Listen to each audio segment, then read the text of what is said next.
Hello again, fellow podcaster, and welcome back to Pod Theory. I'm your host, Jason Cercone, and today it's another installment of Pod Theory Condensed.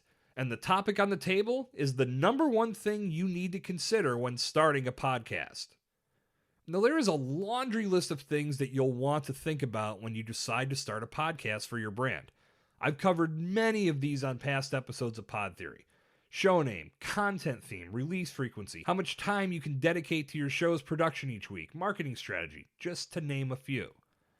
But above and beyond all of those items and the many more that you'll need to address before you launch your show, the number one thing you have to take into consideration when you start a podcast is the goal you are trying to achieve. What do you want your podcast to accomplish for you and your brand? Do you want to generate more sales leads? Do you want to use it as a means to raise brand awareness? Do you want to just put something out there that entertains and provides education for your audience? There is no right or wrong answer to this question. It's all relative to your needs and what you want as a return on the sweat equity you invest in creating and building your show. Undoubtedly, you have goals you're striving to achieve within your company, and you'll want your podcast to play a critical role in making that happen.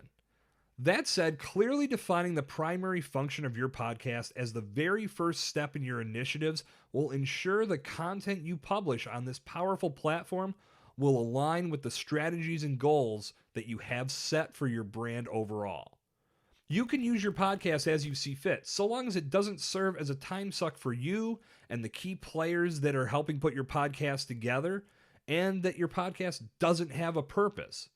If you establish the purpose first, you'll have more clarity as you design content for your show, and your motivation for keeping things going in the early times when audience numbers may be a little bit more lean will remain elevated at all times.